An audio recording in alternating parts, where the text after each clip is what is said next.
we told you about that great event that will be taking place. It is the finale for the Cosmos Agritech Challenge Finals. It's taking place, and Mama Vi Osobwaje is at the Marriott Hotel, and she's ready with some amazing guests. Mama Vi, what are you seeing so far there? Yes, Roland. Well, it's early days, early hours, if you like. The challenge itself would start in the next hour. That's when we'll see who comes the tops. Fortunately for us, I think we have first-hand information. We know that there will be more than 1 or 2 winners, which is a good thing. And we know that corporate Ghana has stepped in. So there are other entities supporting Cosmos Energy in doing this, which is a good thing. But joining me, because we want to have a conversation, we want to talk about startups, how to nurture your business, how to develop it, and then how to brand it as well. And I have just the right people to have the conversation with me ahead of the finale. So let me just introduce to you Emmanuel Ansa Amprofi is with Trotro Tractor Limited. Emmanuel, you took part in this challenge, the very first one. That's right. And you came tops. Yep. We will talk about your beginning and where you are right now. Thank you. I also have an expert. She's with the Idylation team, Pearl Coleman Aka, will help us with branding. Good morning to you. Thank you so much for being here. Thank you. Yeah. So, Emmanuel, let me start with you. How did your business begin? Well, good morning to you and cherished viewers. Barely 2 years ago, just about 2 years ago, that is when the whole process began.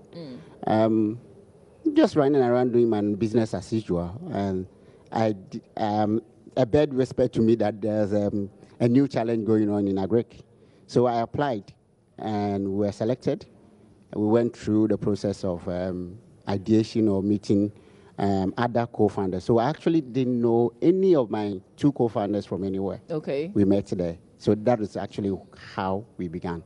So we went through the process, and in the end, 2016, we were the first businesses to be funded by Cosmos. Did you think you were going to win? No. But you always have this my winning cap on, putting your best, and at the end of the day, let God judge. So I did my best, and here we are. With Trotro Tractor. Yep. Okay, tell us just a little bit about Trotro Tractor. Basically, what we seek to do is to make connection of agric machinery, especially tractors and other agric machinery, accessible, affordable, and available to smallholder farmers using technology. We believe that a farmer must not or doesn't need to own a machine to be able to get access to.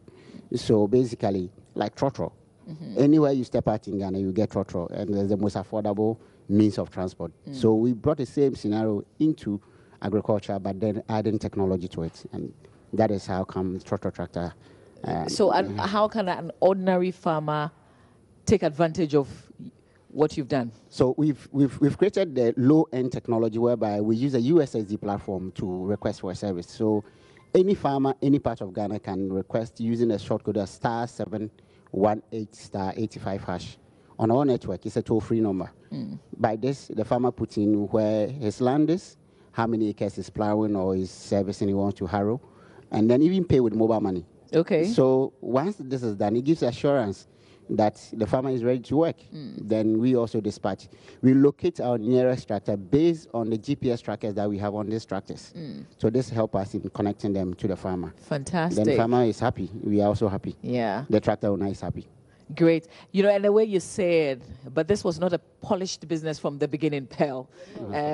So no, it wasn't. And I mean, it's really nice to hear him describe it exactly the way he did. Because what he's describing is what we get to see as ideation team members when people step up to the stage to present business ideas. The agricultural sector that Cosmos has decided to invest in is more than just production. And I really like the fact that the more we do these programs, the more we get opportunity to see people who come in with various ideas like he described that show the full value chain of agriculture and all the services that are required in there. And especially for the youth. We love the fact that the youth are getting excited and they are seeing the new opportunities that the agricultural sector has available for them. And they are bringing the innovations. I mean, listen to what he just said, Trotro Tractor. When he stepped up to describe this idea initially, we were all blown away because it was clearly an innovation and clearly much required innovation.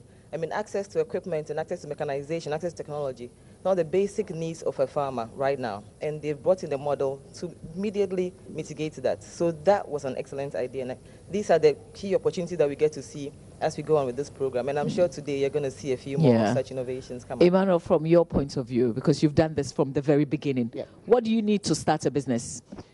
It takes a lot of passion. Not money first? No, passion first. You need to have that drive, that hunger for success. Sometimes I say you need to be angry. Be angry about the situation. I can count my own personal experiences. I don't have any background in agriculture to start with. But I was angry when I was buying onions. And I always share this story. I was buying vegetables at Kotokoraba Market. And the lady mentioned the price, and I said, come on, it's expensive. And he said, yeah, because we are importing it. And I said, you importing onions, are you serious? And he said, yes, go and check the label. I mean, typical fancy lady said, go check the label, never catch them. So I went to check the label, and we're importing onions from as far as Netherlands. We're importing carrots from Belgium. So that got me angry. Say, how can we change? Because we have, in abundance of all this weather, land, water, and youthful populace, we are still struggling with things. So passion first, hunger to succeed, and also commitment to solve a problem. That is what it is. What did you study? I did science in SS, Ghana National College, did a bit of IT, and then actually did immigration law in UK. So came down, and you wanted to be, what was the dream career? The dream career was to be a lawyer. Maybe I will still push it along the way in my 50s or so, just to relax. So that's the dream career. But I've been an entrepreneur for a long time. Yeah. Started a couple of businesses. Ever failed? Yes. How many times? More than 3 times. The biggest was somewhere in 2008, 2007, 2008, when I had a contract to do something for Ghana at 50. Got the product delayed, lost huge amounts of money, lost friends, even family sometimes. So, yes, failure is part of the journey. There's no two way about it. So, but when you fail, you must have what it takes to rise up. What does it take? The passion to succeed. So and determination. So, Pearl, I hear passion. Yes. And throughout this challenge, I've heard passion. Yes. What is passion? So if you've been at some of the initial ideation team sessions when we're doing the initial vetting, one of the things I always tell the team, and actually one of our core members is known for this statement, it's called the fire in the belly. That is passion. The fire in the belly. You have to have something burning inside you to do the next thing. One of the things we always tell them that this here is not academic exercise. Like he said, when he came in alone. We matched him with other members, and they formed a company. It's not an academic exercise. We want you to go out there and actually, from day one, begin to operate as a business on your own to make money. So you're not here to tell me, Pearl, that, I have this idea and give me money to do it. No, you are going to do it yourself. So that's why the passion is most important. The operational stuff, the way it's going to work, we can help you to model that part. But you are going to have to go out there and create a business, and that is tough. If you're not passionate, if you're not determined, then various setbacks would let you go back and sleep. But there's the drive that will wake you up every morning to keep going. Even if somebody says no, you look at the next person, or you go and wait somebody's waiting room for hours and hours and hours for them to show up. Yes, that fire has to keep you centered. Like you started by saying, most people think, it's money. Sometimes it's money, but guess what? Sometimes the passion leads you to opportunities that then bring in the money. I always say it's more the linkages, it's more the relationships sometimes, it's more aligning yourself in the right places. That sometimes will lead you to the funding that is needed to get the business off the ground before you look at major funding sources. And that's the best way to go forward. Unfortunately, these challenges, the Agritech challenge, we have very few in this country. Yes. So where do you go looking? And perhaps I'll ask you, Emmanuel, when you started your businesses, where did you go to get funding? I've never received any funding from any government institutions or any corporate entity. It's all been bootstrapping for a start. Family and friends, your own savings. But it's not easy. Critical issue with Ghana startup is this. Imagine you live in an economy whereby you ask to pay 5 years rent advance for an office, a 2 years rent advance for residential. How many businesses can thrive? You live in an economy whereby there is a 35 to 38% of interest rate, no funding for startups to start with. The collaterals and the things they will ask you could even knock you off. So it is so you need to also look around. That is why I'm very, very happy with what Cosmos is doing. Seriously, I don't know where Trotro Tractor or where would have been if it hasn't been 2 years ago if I didn't take on this journey.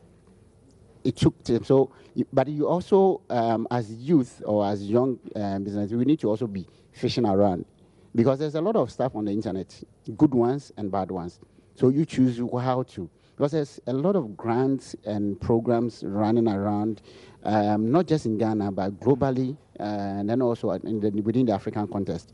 So first, as you said, the drive to fish out the information. Instead of using your phone to be just watching any videos or only circulating things, use it to search for opportunities. There are opportunities in the system, even though they may be few, but there are. Pearl, at what point should you think branding? Branding sounds all polished and nice for big businesses. I'm starting my small business. What have I got to do with branding? So branding, when you mention branding, people think of a picture, an image, etc. No, branding is exactly what you present from day one. When you asked him what his business was, he was able to describe it exactly what it was. His tractor, he's providing access to mechanical service. As soon as you step out, you're able to access it. That is a brand right there.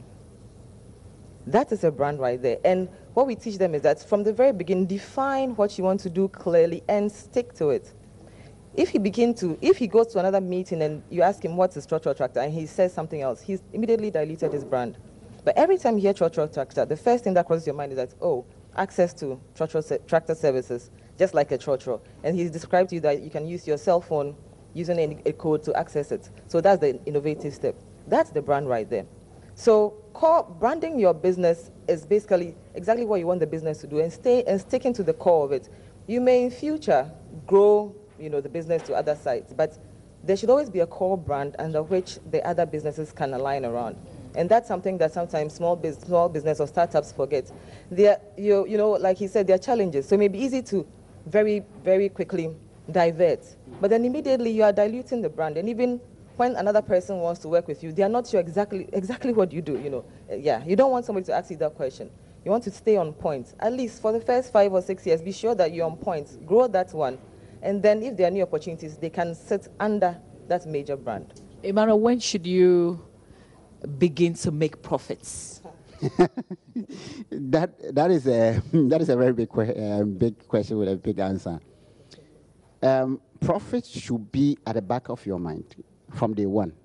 Now, because you need the business to sustain itself, you can't rely on grants or freebies forever. So as a business, you need to know, okay, am I going to be successful? Yes, you'll be successful, but then, am I going to be profitable? You'll be profitable. Success is in 2 ways. Are you happy with what you are doing? So, one, have it at the back of your mind that, yes, I'm going to make profit. But then within the profit is a lot of the hard work. You will have some negative balances for some time. How often? As a startup, expect it in the first 5 years or 7 years. Okay. Yes. If you are lucky to get support from other areas, just to keep you afloat, because building a business or building a brand is not easy. So first 5 years to 7 years, it's the test phase. So have that at the back of your mind that yes, you will run negatives, but then your core business is to get your message out there. Let me give you a bit of technology in our world. Adapting to technology is difficult. Adapting to change everywhere is difficult. So getting farmers to now, instead of going to look for tractors now, you are telling them, use your mobile phone, make payment. In our world, make payment before I come. And it's like, come on, what are you trying to say? So have all those ones. You'll be having a bit of operational challenges and running challenge. But if you believe in your brand and you believe in the business, profit will always come. Okay. All right. And Pearl, just before we wrap up, you've seen all these young people come through this challenge every year. What is it that our graduates are lacking? What do you think? Because we're trying to encourage people to have their own small dreams and develop it. What should they be working on? So one of the biggest things that they need to work on, because one of the things that always comes up very clearly once they step up, is just the basic financing models. That's basic knowledge. For most of the people when they come in, that's the part where we spend a lot of time training them to understand just basic finance 101. Because if you're going to operate a business, you need to understand how that works and what that looks like. You need to be able to cost out the business, like you said. From the very beginning, when they stand on stage, we ask you to show us how you're going to make money, because this has to make money. So that knowledge is important. The other thing, too, that we realize actually that even to come up and stand in front of us and present is a challenge. That's a big challenge. And it's really beautiful to see them over the terms that we spend with them from month after month to get more confidence and put together strong pitch presentations for us. And that's one thing that I would assume that going through university, you'd get the practice to do that. But it turns out that they don't. So that's another skill that they need to learn, because right now, even in various job interviews, you have to do some sort of presentation at some point if you go further along. So that presentation skill is important, to be able to tell your story. And also focusing on the core. You're very good at telling stories in Ghana. They go round and round and round and round and round before they get to the main point. So being strong to get to the point and be core to your point and developing that point clearly so that it can grow, that's also important. Okay.